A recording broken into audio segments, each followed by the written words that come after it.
This is Chuck Schaefer of Customer TV, and I'm joined by Jeff Pedowitz, founder and CEO of the Pedowitz Group. Jeff, thanks for taking some time out and joining me in conversation today. Thanks a lot, Chuck. Great to be here. Jeff, let me start off by talking a little bit to the biggest opportunities of marketing automation technology. Is there an overarching business opportunity that the software enables, or is there an overarching business problem that the software resolves?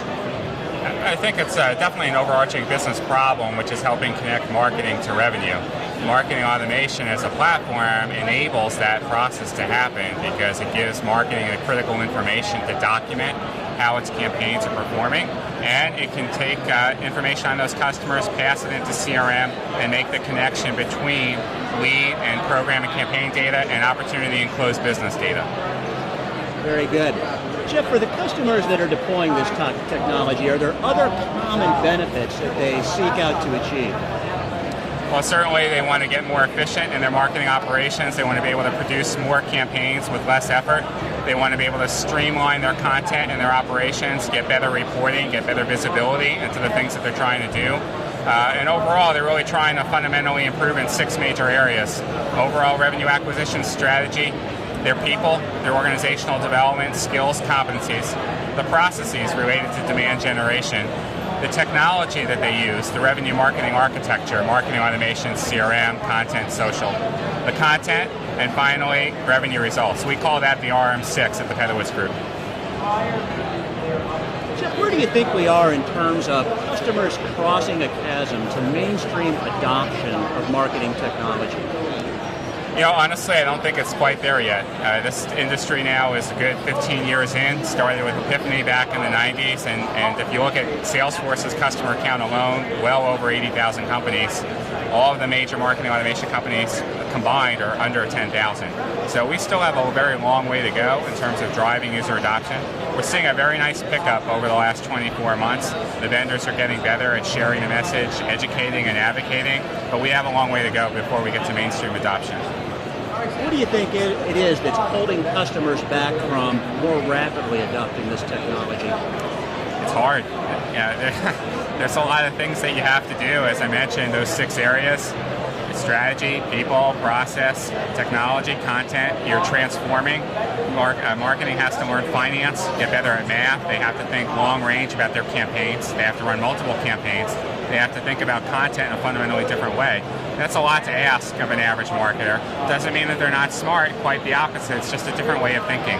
And so that's really what slowed the adoption more than anything else. There's just a lot of things to do. And even though the vendors have made the technology very easy to use, the technology is only the first part. It's all the process and the change that goes along with it.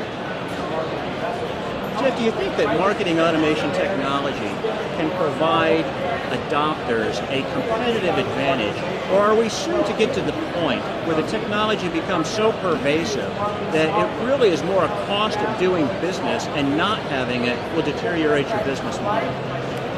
Well, I think clearly now, because it hasn't gone mainstream, companies that do adopt marketing automation will have a competitive advantage. In fact, today, we sponsor the research with the Lens Gold report. We do this every year on how does marketing automation as technology affect revenue and performance. And there was a significant correlation between companies that have adopted it and the competitive advantages that they're achieving it. Now, of course, as time goes on, it becomes more mainstream, and then more it becomes how the company is using the technology to drive results. No different than how a company is using CRM or other technologies that have been around. So to maintain a competitive advantage, it's not just adopting early technology, but it's using it in a meaningful way. Jeff, how is social media fitting into or complementing marketing automation technology? Well, certainly social media has gotten adopted much faster than marketing automation. It's been easier for people to get their arms around. It certainly has more sex appeal and cachet to it. But what it's really serving as is a viable channel as a complement to search. Because marketing automation really only starts with once you have the lead in the database, and it assumes someone's already on your website, where it's going to be in an email program. The social, along with search, is actually interacting with people that are off your website. So social and gamification can start interacting with people no matter where they might be across the web. And if they're in earlier stages of their buying cycle, social as a channel can be used very effectively as a complement to marketing automation to drive demand. What advice would you give to the sales or marketing leader that's about to go into a marketing automation technology selection project? I think first, really sit down and define what your use cases are. What is it that you're trying to accomplish over the next 12 to 24 months? Look at your current capabilities, both personnel and technology, and try and come up with a realistic list of things that you're trying to do. And then start to find vendors that will meet those needs. Jeff, the deployment of all technology solutions involve risk.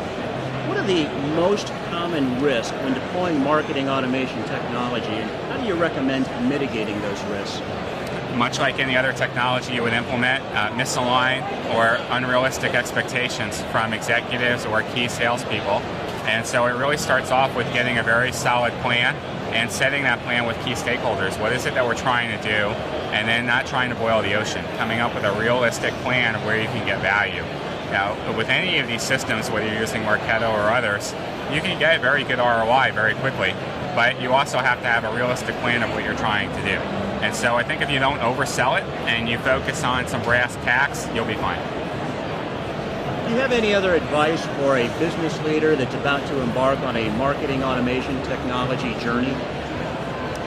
I think, again, think about what you're trying to do from revenue acquisition and what role you want marketing to play in that process. You need to start off by getting sales and marketing on the same page, regardless of what technology you pick. There has to be a shared definition for leads. There has to be service level agreements in place. You need to take the time to realize that content is going to have to be very comprehensive and in multiple channels, and then really work on the plan versus the technology. If you really sit down and come up with a good plan, then you pick the right technology to support the plan, you'll be off to the right start.